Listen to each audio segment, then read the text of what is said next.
começar a estudar a palavra do Senhor. Então, vamos abrir lá em Romanos capítulo 11. Romanos capítulo 11. O nosso irmão foi até o versículo 10. A gente vai continuar aí a partir do versículo 11. E cada vez que eu leio o livro de Romanos, eu vejo o quanto que ele é complicado mesmo. É difícil, né? E uma das coisas que o livro de Romanos já me ensina de cara, assim, é que a gente tem que ter muita humildade diante da palavra de Deus mesmo, sabe? Tem muitas coisas que vai exigir muita paciência da nossa parte, muita oração, tá bom? O que a gente não pode, o que eu não posso fazer, quando eu estiver estudando aqui o livro de Romanos, quando tem coisas que não são claras para mim, eu colocar o entendimento parcial que eu tenho como se fosse algo claro e definitivo e falar para o irmão, é isso, irmão. Quem não, quem não concordar comigo está em pecado. Não, diante de passagens complicadas, difíceis, que desafia a nossa inteligência, tem que ter essa humildade. E Deus, ele coloca passagens assim difíceis na Bíblia justamente para a gente exercitar essa nossa humildade e dependência dele, de aprender a pensar as coisas. Tem coisas que a gente tem que pensar com mais vagar, né? Com mais tempo, com mais dedicação. E o livro de Romanos é um livro assim, tá bom? Aqui no capítulo 11, que o nosso irmão Felipe adentrou, aqui no caso o tradutor da Bíblia Almeida, isso não está no texto original, mas os tradutores, aqui, os editores dessa tradução colocaram, é o futuro de Israel, né? Aqui já tem um certo problema, né? Futuro, né? O futuro ainda nem aconteceu, né? O futuro está definido. Bom, quando a gente estuda o livro de Apocalipse, lá fala lá do fim do mundo, né? Fala do céu, da glória. Então, de fato, Deus tem o poder de definir o futuro, sim. Mas o difícil para a gente é entender essa grande complexidade, que tem certas coisas que Deus definiu e vão se cumprir independente das nossas escolhas. Ou seja, o livre-arbítrio ainda está acontecendo, entendeu? E o livre-arbítrio vai acontecer. Mas tem que entender que o livre-arbítrio não é um valor absoluto. A gente não decide todas as coisas. A gente não decide todas as coisas. O livre-arbítrio é uma concessão de Deus e para algumas coisas. Eu não decidi o lugar onde eu nasci, os pais que eu tenho, a cor dos meus olhos, a minha estatura, né? Algumas coisas a gente consegue decidir, nem todas a gente consegue. As coisas são decididas por outro. E tem coisas que a Bíblia diz que Deus já determinou. Então, a complexidade do livro de Romano é a gente entender, né? Aquilo que Deus predeterminou sem cair no equívoco de acreditar que Deus já predeterminou tudo. Porque se a gente for nessa linha, né? Que Deus já predeterminou tudo, onde está o livre-arbítrio? Então, por que existe o pecado no mundo? O mal que Deus rejeita e abomina, se é Ele que predetermina tudo. Se existe um mal no mundo, o pecado no mundo, a rebelião no mundo, não é porque Deus decidiu isso diretamente, é porque Ele deu a questão do livre-arbítrio. Então, a gente sempre está jogando aqui, sempre meditando com essas duas ideias. E uma das coisas que agora o apóstolo Paulo tenta, parece deixar claro, especificamente agora, para os irmãos que não são judeus, porque eu acredito que a igreja dos romanos era uma igreja mista. Mas como era em Roma, há de se desconfiar que boa parte dos irmãos, e quem sabe até a maioria, eram romanos, né? Eu estou falando assim, uma hipótese, tá bom? Porque pode ser que, por causa até da diferença de cultura tal, talvez os próprios romanos sejam minorias, mesmo sendo em Roma, porque como eu vou servir? Porque eles tinham essa ideia, né? Humana, né? Como eu vou servir ao Deus de uma nação, me submeter a um Deus de uma nação o qual o meu povo, os meus deuses, dominam. Na cabeça do romano, da maioria dos romanos, é o seguinte: se nós dominamos é porque os nossos deuses são maiores. Nosso jeito de ver o mundo é melhor, porque a gente domina.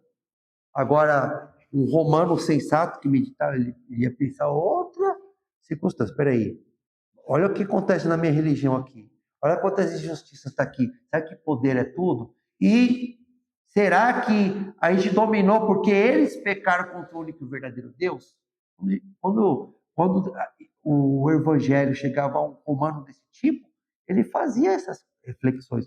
E existiu o Cornélio, existiu aquele centurião lá no evangelho lá que falou para Jesus: ó, eu não sou digno que você entre na minha casa, mas o Senhor tem autoridade. Né? Então, tinham pessoas que observavam as coisas além do aparente. Tá? Então, aqui nesse capítulo, ele parece que o apóstolo Paulo está se dirigindo mais ao romano. E parece que ele está querendo dizer o seguinte: o destino de Israel como nação ainda não está totalmente definido. Não está totalmente definido. Por isso, não se vanglorie, não se acham superiores. Não pense que... Eu acho que essa é a temática. Eu não vou conseguir explicar todo o argumento do apóstolo Paulo aqui, mas eu percebo essa ideia geral. Não fique achando que não tem jeito para eles. A história ainda não acabou. E é isso que o apóstolo Paulo falou. Se vocês que não tinham nada com Deus chegaram a Deus, imagine eles que já conheceram o Senhor, se eles se arrependerem. Vai ser até mais fácil para eles. Tá? Então, acho que o capítulo 11, ele fala isso. O Israel em si não já está condenado à perdição. E tem um ponto aqui que é muito mais complicado. Muito mais complicado. Lendo literalmente da ideia de uma coisa. Não sei, pode ser que mais acabando. Mas a gente vai ver no final do capítulo 11. Ele fala assim, ó, tem até um mistério aí. E Deus ainda tem planos para o povo de Israel. Talvez físico. Mas a gente vai analisar aí. Tá bom, irmão? É um capítulo bem complicado mesmo.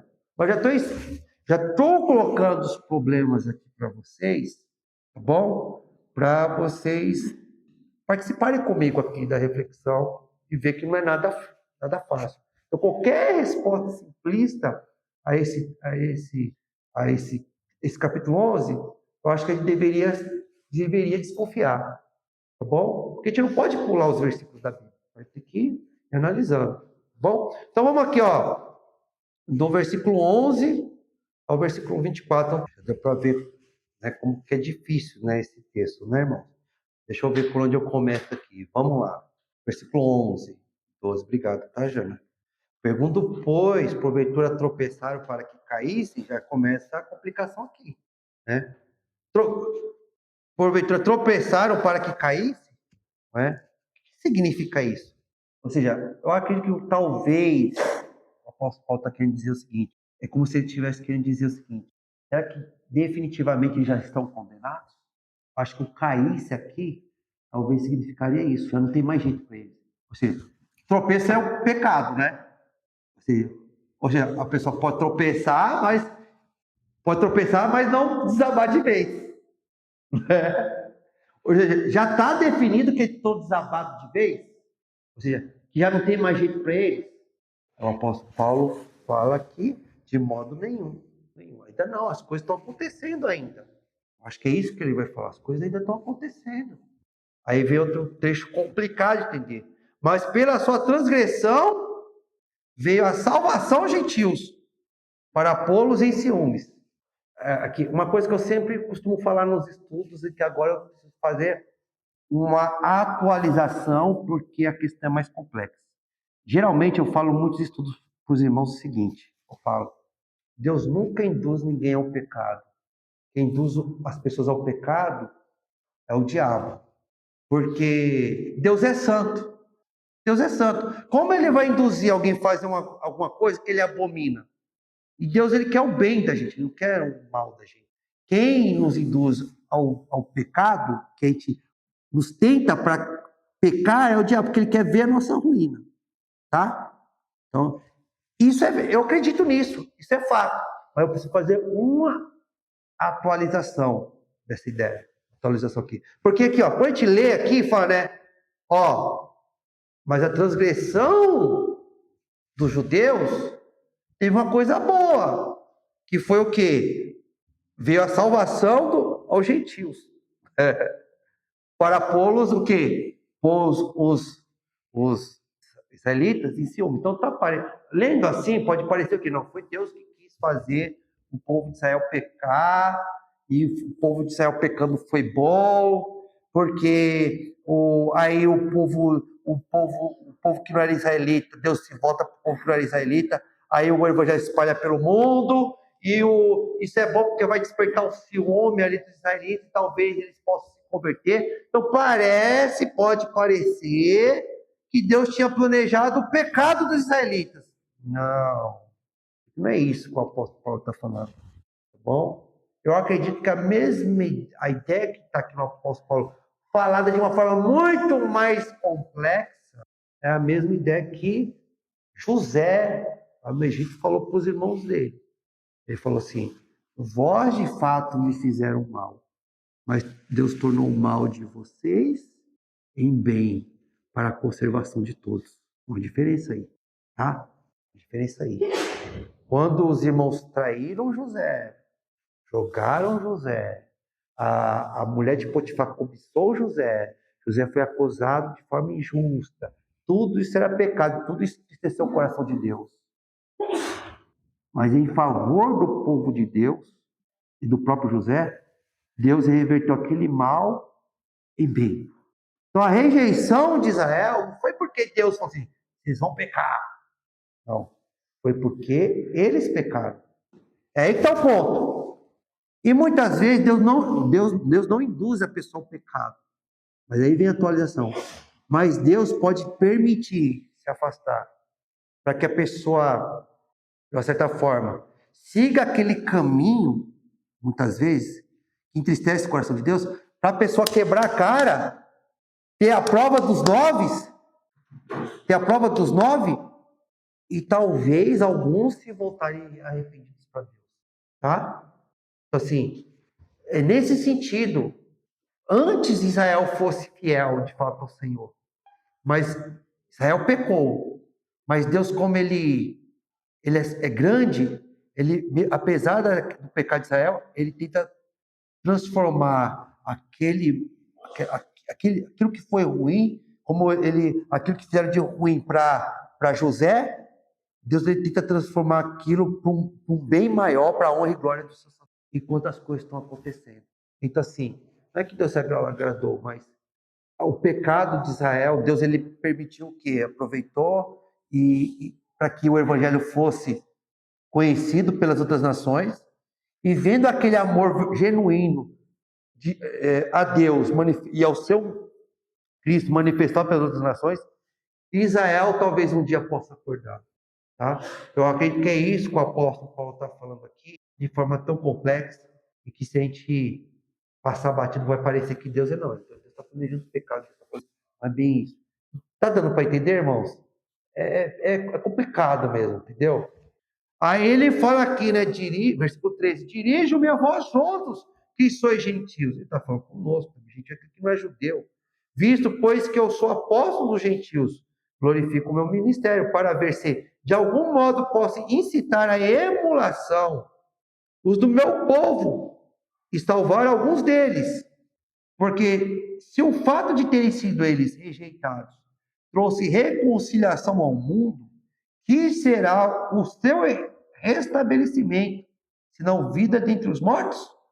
E se forem santas as primícias da massa, igualmente o será a sua totalidade? Se for santa a raiz, também os ramos serão? Se, porém, alguns dos ramos foram quebrados, e tu, sendo oliveira brava, foste enxertada em meio deles, e te tornaste participante da raiz e da seiva da oliveira, não te glories contra os ramos. Porém, se te gloriares, sabe que não és tu que sustenta a raiz, mas a raiz a ti. Então, ele usa aqui o exemplo da oliveira, muito conhecida por a gente. Mas, resumindo, o que o apóstolo Paulo está falando?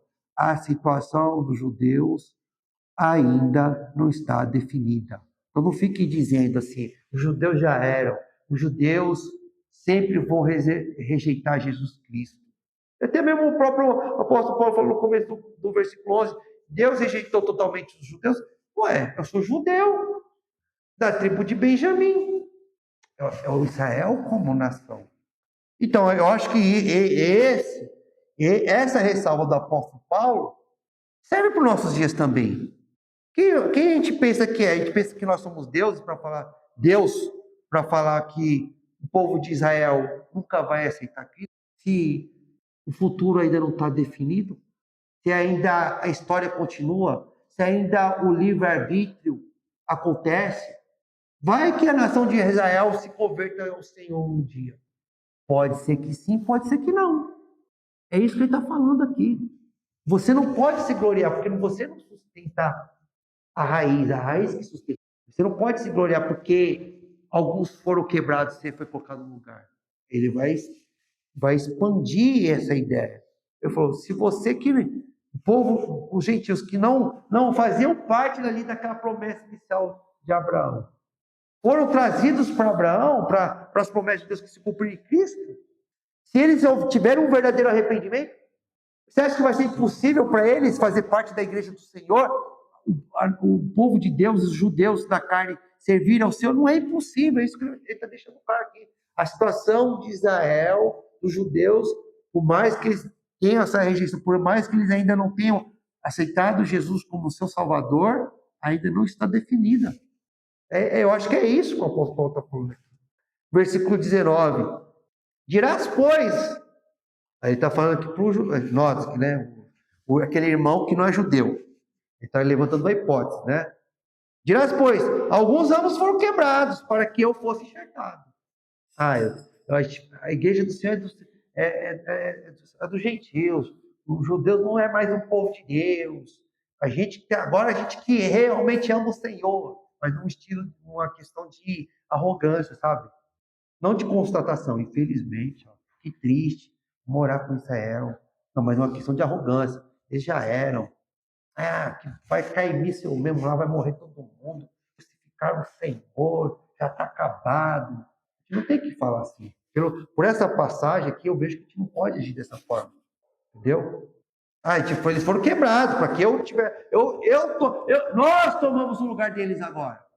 Definitivamente. Aí vem a ressalva. Versículo 20. Bem, pela sua incredulidade, ou seja, pela incredulidade de Israel, né, foram quebrados. Tu, porém, mediante a fé, ou seja, a confiança em Deus, nas Sagradas Escrituras, estás firmes. Não te soberbeça, mas teme. Porque se Deus não poupou os ramos naturais, também não te poupará. Mantenha-se confiando em Deus. A questão é confiança em Deus. Versículo 22, um versículo que sempre está na minha mente, mas sempre quando eu quero relembrar, eu falo, onde está escrito mesmo? Será que é 1 Coríntios? Será que é 1 Pedro? Está aqui, né? Romanos 11. Considerai, pois, a bondade e a severidade de Deus. Para os que caíram, severidade. Mas para contigo, a bondade de Deus. Se nela permaneceres, de outra sorte, também tu serás cortado. Em outras palavras, não está definido. Nem para mim, nem para os judeus. O Ricardo ser salvo, ele tem que permanecer. Até o fim. Se eu permanecer até o fim em Cristo, eu vou ser salvo. Se eu não permanecer, eu estou condenado. Os judeus agora estão em rebelião. Mas enquanto tiver vida, tem esperança. Não está definido.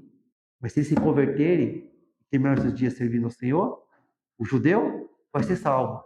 A questão é permanecer. Não está definido. Eu acho que esse é o ponto. Isso já dá para responder perguntas de irmãos que falam, né? Você se batizou, está salvo para sempre? Mesmo quando você se desvia?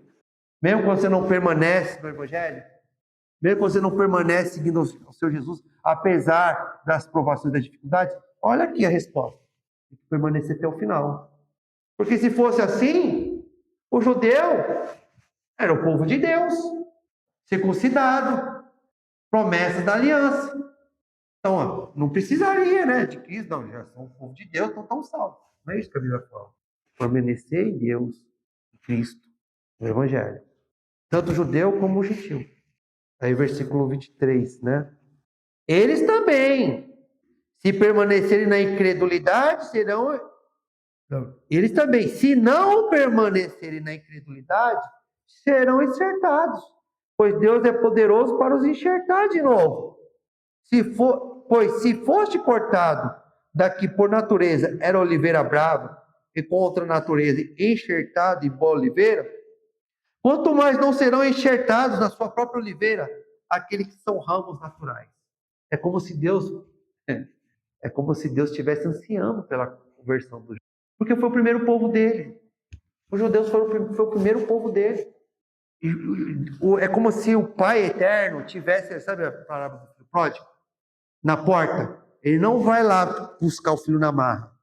Mas quando o filho se arrependeu e veio no caminho, o pai correu na direção dele. É como se Deus falasse assim, ó, é muito mais fácil para Deus perdoar os judeus até eu te falava, né, do que os gentios que antes não estavam se preocupando com Deus. Deus anseia pela conversão dos judeus. Ele anseia. Mas ele não vai fazer as coisas simplesmente por pré-determinação, só porque é judeu vai ser salvo. Se eles permanecerem na incredulidade, condenação. Se permanecerem fiéis, salvação. Considerai, pois, a bondade e a severidade de Deus. Deus facilita as coisas para a gente, mas mesmo assim a gente tem que dar um passo pela fé, tanto judeu como não judeu. Então, assim, o mesmo erro que já acontecia ali no começo, vai ter que tomar cuidado para não acontecer agora. Já era para os judeus. Não tem mais jeito para os judeus. Quem é você para falar isso? Você sabe se lá já não tem alguém se convertendo ao Senhor? Por que você acha que só você serve a Deus? Porque as pessoas falam assim também, né, irmãos? O Brasil é um país cristão, certo? Nominalmente cristão, vai. Mas quantos realmente aqui no Brasil, nessa vastidão, que se autodenomina que realmente é fiel? E se nós tivermos uma surpresa? Pode falar, os judeus estão perdidos, mas no dia do juízo final, às vezes tem mais judeu do que na nossa, convertido a Jesus Cristo do que na nossa cidade aqui. Simplesmente porque não aparece na mídia. Tem coisa que só o Senhor sabe, tá? Não está definido. A gente tem que se preocupar é o quê? Em permanecer. Agora vai vir o trecho mais complicado, tá? O trecho mais complicado. Pedro, você poderia ler? Versículo 25 ao versículo 32, por favor.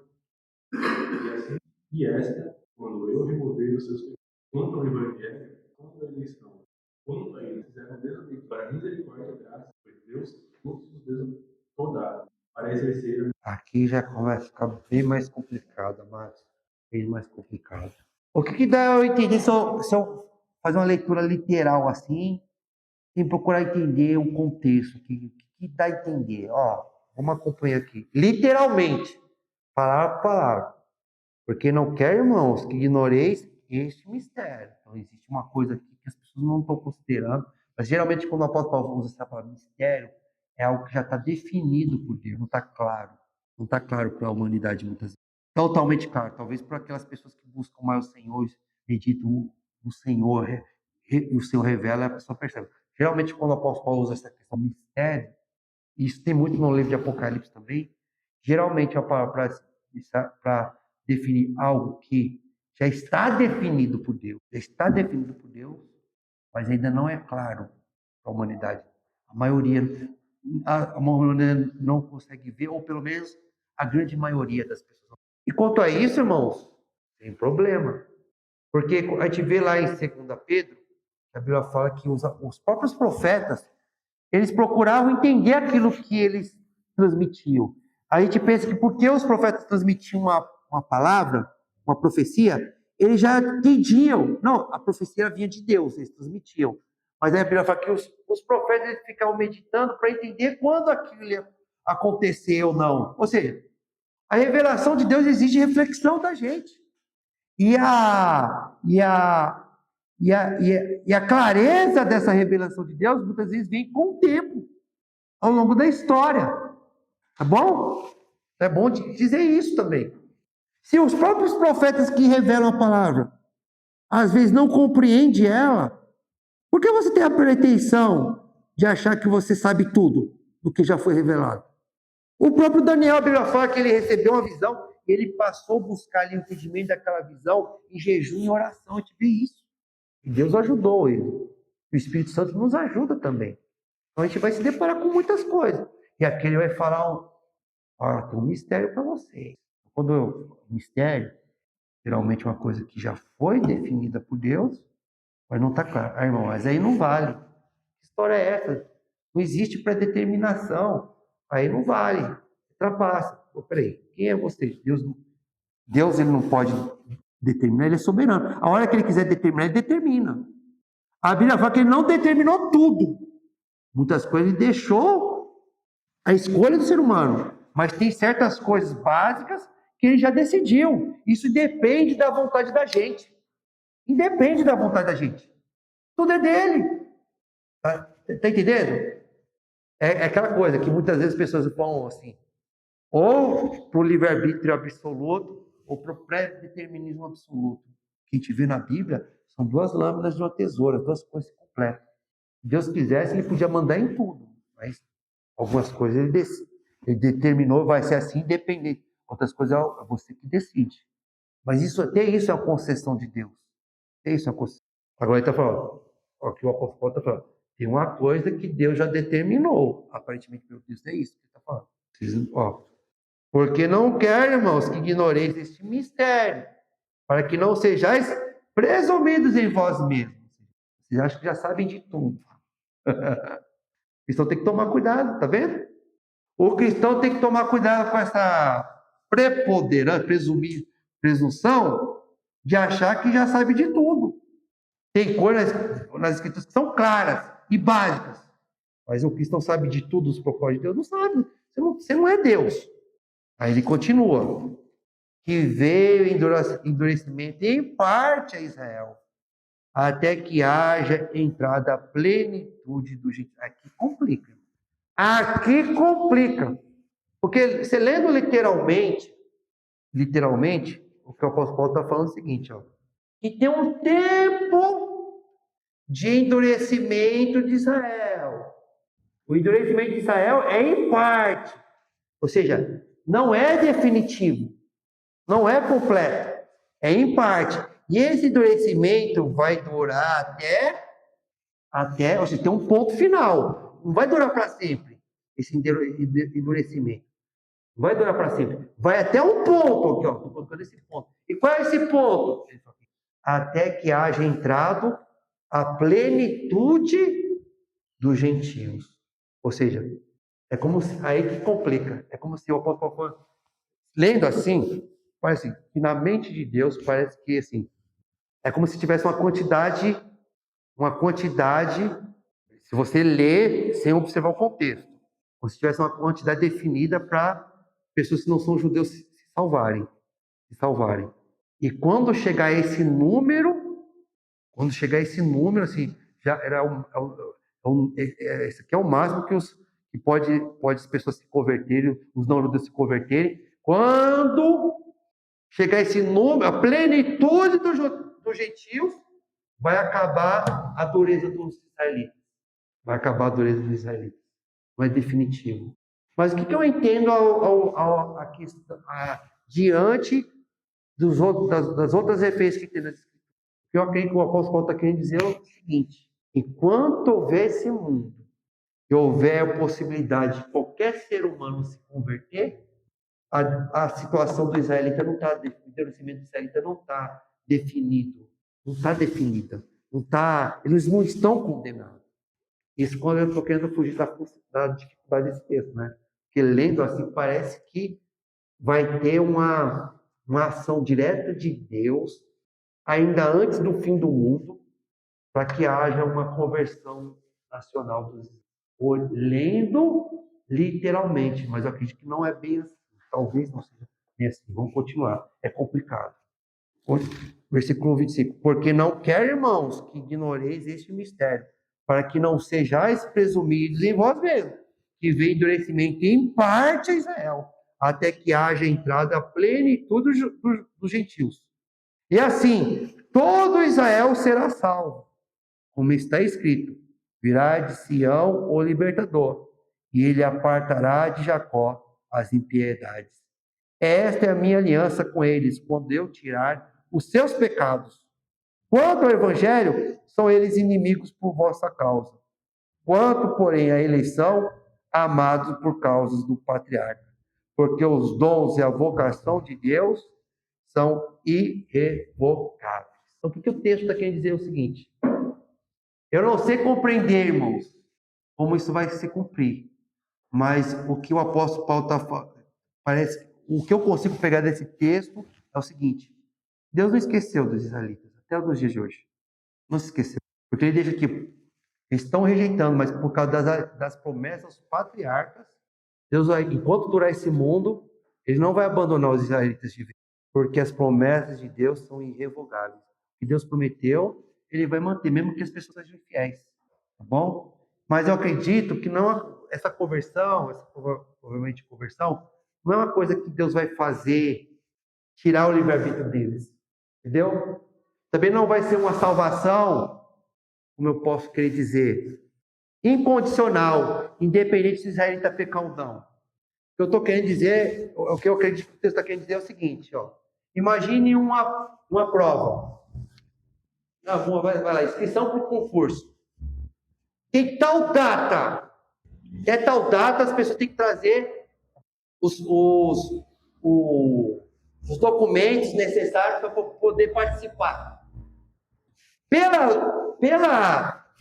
Pelo direito e pelo estabelecido, é até essa data aqui. Quem não foi, acabou. Mas pode acontecer de a grande maioria não conseguir chegar até aqui. A pessoa podia falar assim, acabou. Quem conseguiu chegar, chegou, já era. Mas aí as pessoas que estão ali organizando o evento, ele pode falar o seguinte: pode ter um ato de misericórdia, nós vamos prorrogar o prazo. Porque quem tinha direito era isso, e alguns conseguiram. Mas a gente quer facilitar mais, a gente quer dar mais chance. Então, vou prorrogar a data aqui. Quem foi aqui que conseguiu? É porque é bom? É porque tem o direito? Se não tivesse ajudado, não tivesse dado uma forcinha, não ia chegar. Mas mesmo com essa força, mesmo com esse apoio, ainda assim tem que ter um esforço das pessoas. Aquele esforço deles até aqui não foi suficiente. Facilitou. Mas não é porque facilitou que não precisa um esforço. Entendeu? Mas esse esforço aqui deles, ainda assim é grave, porque se não tivesse abrido essa possibilidade, nem isso eles teriam conseguido. O que dá a entender, irmãos, é que Deus não vai converter os israelitas na amarra. Mas antes de acabar com esse mundo, aí está um mistério, uma coisa que ele já determinou. Ele vai usar de todos os meios possíveis para que possa haver uma conversão de Israel. Aí todo Israel será salvo. Todo Israel seria o quê? Não Israel, simplesmente Israel físico. A comunidade cristã dos gentios, junto com os judeus convertidos. Esse é o verdadeiro povo de Deus. É assim que eu entendo. Tá bom, irmãos? Desculpa, tá bom? Não estou querendo dizer para vocês que é isso dar conta da complexidade desse texto, mas é assim que eu compreendo ele. Tá bom? Eu não acredito que Deus vai forçar uma conversão geral dos israelitas antes do fim do mundo, como algumas pessoas acreditam que vai acontecer. Tá bom? Mas eu fico, como o texto é complexo, eu fico de antena em pé. Eu não posso achar que o povo de Israel, físico, já é uma peça fora do jogo. Porque esse próprio texto bíblico fala que Deus não se esqueceu dos judeus. Ele está falando a distinção entre os cristãos, os judeus espirituais, né? Os israelitas espirituais, do judeu da carne. Ele está falando a distinção aqui. E ele está falando, por causa dos patriarcas, Deus ainda não se esqueceu deles. E que a rejeição, o endurecimento não é completo. Deus já determinou isso. Então, eu acredito que, antes do mundo acabar, Deus vai fazer de todo o possível para que haja uma conversão maior no povo de Deus. Deus não condenou os israelitas porque, infelizmente, rejeitaram Jesus. O que o apóstolo Paulo está querendo falar é o seguinte, que Deus está disposto a perdoar essa rejeição que eles tiveram ao Cristo, ao verdadeiro Cristo. Mas o anseio de Deus é que os israelitas na carne também aceitam o verdadeiro Senhor. Porque o verdadeiro Senhor, o Cristo, o Rei, veio primeiro para eles. Quanto ao Evangelho, versículo 28, são eles inimigos por vossa causa. Porém, quanto à eleição, amados por causa dos patriarcas. Porque os dons e a vocação de Deus são irrevogáveis. Porque assim como vós também outrora fostes desobedientes a Deus, mas alcançaste misericórdia, à vista da desobediência deles, o apóstolo vai completar. Agora eles estão em desobediência, mas eles podem alcançar misericórdia também. Porque os judeus, os gentios estavam em desobediência antes, né? Mas eles alcançaram a misericórdia. Os gentios, nós alcançamos a misericórdia de Deus sem a nossa decisão? Sem a nossa escolha? Não, teve a nossa escolha. Teve a nossa decisão. Teve o nosso livre-arbítrio. Então, o que o apóstolo está querendo dizer é o seguinte, que se eles agora que estão em desobediência, como os gentios, se voltarem para Cristo, Deus vai perdoar a nação de Israel. Os judeus, assim também estes, versículo 31. Agora foram desobedientes, para que igualmente eles alcancem misericórdia, à vista da que vos foi concedida. Porque Deus a todos encerrou na desobediência, a fim de usar de misericórdia para com todos. Aí tem uma outra questão que tem que analisar aqui. Deus encerrou todos na desobediência, para que usasse de misericórdia com todos. Ou seja, Deus está induzindo as pessoas a pecar? Não, não é isso. Deus odeia o pecado. Mas Deus ele deixou que a lei dele aqui, ó, a santidade dele aqui, os mandamentos dele em vigor aqui, ó, o tempo, para deixar bem claro. Por mais que o ser humano tente, por força própria, ele não é capaz de obedecer a tudo. Então, em última instância, Deus vai ter que mostrar a misericórdia dele para que as pessoas sejam salvas. Mas para que Deus mostre essa misericórdia, as pessoas livremente têm que se sujeitar a Jesus Cristo, nosso Senhor. Buscar a misericórdia de Jesus. Entendendo que nós somos desobedientes, que nós somos pecadores, nós precisamos do sacrifício. Né? Aí o apóstolo Paulo faz esse grande louvor.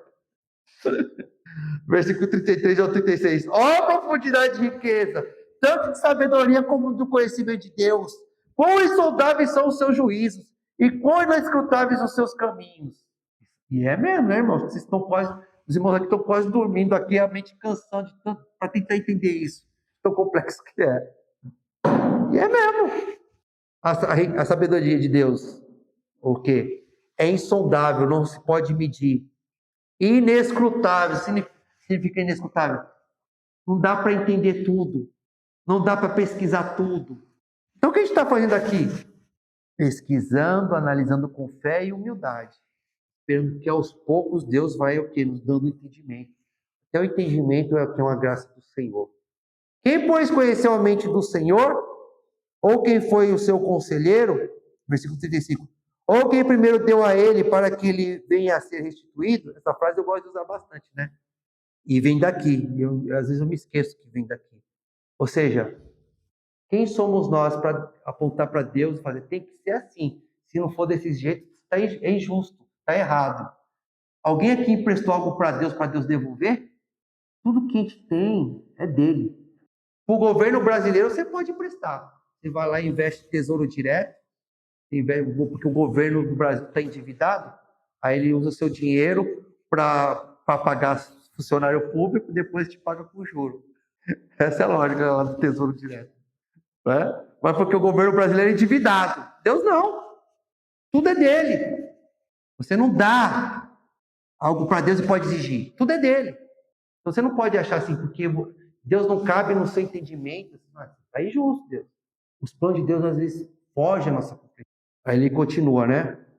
Porque dele e por meio dele e para ele são todas as coisas. A ele, pois, a glória eternamente. Amém. Porque dele, ou seja, a origem de tudo de bom que existe é o Senhor. E por meio dele, ou seja, as coisas permanecem graças ao poder dele. E para ele, ou seja, o propósito de todas as coisas é a glória de Deus. Deus é o centro de tudo, é o objetivo de tudo. E por isso ele merece toda a nossa honra e louvor e a nossa humildade. Então, irmãos, diante desse complexo capítulo e cansativo para a gente meditar aqui, a conclusão que eu chego, a posição dos israelitas quanto à salvação ainda não está definida. Enquanto houver vida aqui na terra, enquanto Deus não vir aqui para julgar, ele tem esperança que muitos israelitas se convertam. E a nossa situação está definida? Não seja soberbo. Está definida se você permanecer em Cristo. E se você não permanecer em Cristo, você vai se perder também. É isso que eu entendo aqui. Tá? Algumas pessoas assim na ânsia de que o capítulo termina com essa questão de coisas que a gente não vai compreender. Mas tem alguns que vão tão assim ao ponto de querer entender essa complexidade que o apóstolo Paulo pincelou aqui, a ponto de querer dizer o seguinte, pegando passagens destacadas, que vai chegar um ponto que Israel vai ficar totalmente isolado, todos os países do mundo vão tentar destruir Israel, e nesse momento assim, que eles veem que vão ser exterminados, eles se voltam para Jesus como nação, se tem um profundo arrependimento, e Jesus vai descer para salvá-los, né? Essa é a ideia geral que muitas vezes está sobretudo entre os pentecostais evangélicos, né? Evangélicos pentecostais. Irmãos, como o texto já é extremamente complexo, eu não posso, fico com a antena ligada, mas eu não posso dizer para as pessoas que é assim que vai acontecer, tá bom? Que é assim que vai acontecer. Às vezes eu tenho medo de dar um nó, né? De ficar assim, dar um nó, entender que Deus tem, ou não quer passar, fazer a própria. Mas eu fico com a antena ligada, porque vai que de fato Israel passa por uma humilhação muito grande, e Jesus, não literalmente como eles pensam, Jesus montado no cavalo vem salvar eles, não é? Mas eles passam por um momento de tamanha humilhação que muitos judeus acabam se convertendo a Jesus Cristo. E o Senhor acaba dando mais chance para aquele povo, né? Exato. Se essa passagem mesmo aqui fala que a situação de Israel não está definitiva, a rejeição de Israel não está definitiva, existe possibilidade de arrependimento dele. Agora, como isso vai se cumprir, só o Senhor sabe completamente.